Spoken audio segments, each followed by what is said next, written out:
Okay, I'm on the 1928 classic yacht Euphemia 2. Have a fresh water leak and I'm trying to address it. The water holding tanks are below this this floor. Um, I've removed the tanks, three 35-gallon tanks, and they were weeping out of the plugs. I could have just sealed up the plugs and called it good. But I thought to myself, there's been weeping for a long time. What's going on underneath the tanks? And I thought it was time for an inspection. And so I pulled them out, and I'll be replacing all the plumbing in here from the tanks forward. So this is just the start, and this involves basically an inspection.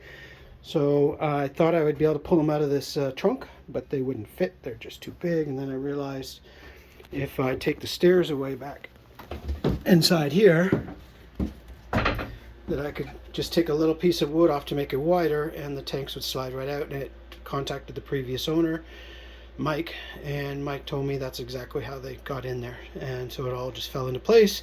They slid out quite nicely at that point. Took the plywood platform it was sitting on, took it off, just did that a few minutes ago. I haven't cleaned anything up yet, so it's kind of like a first reveal. And what I'm noticing is there's puddles of water, but that's because I just drained a lot of water. Well, the tanks were basically empty, but still a gallon or so of water poured out. So there's puddling going on between these ribs, and the ribs do not have limber holes in them. So I am worried about a future leak in here. And so I think I'm going to investigate putting pitch in the hidden areas, right up to the top of the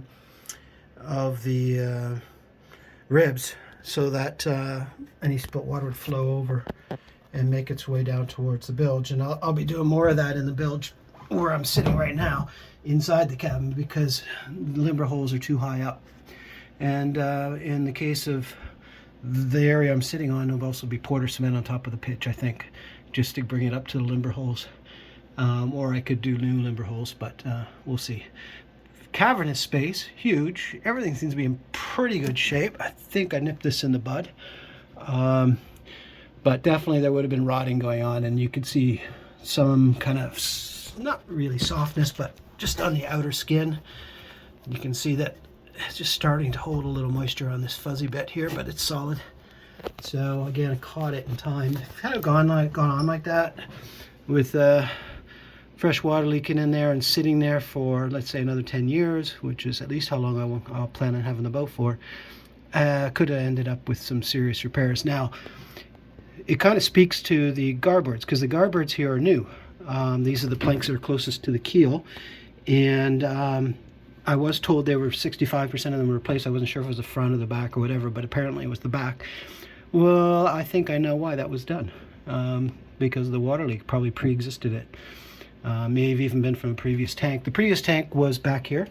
It was, I was told by the previous owner that it was a galvanized steel one, and it was just sludgy on the inside, so they cut it out.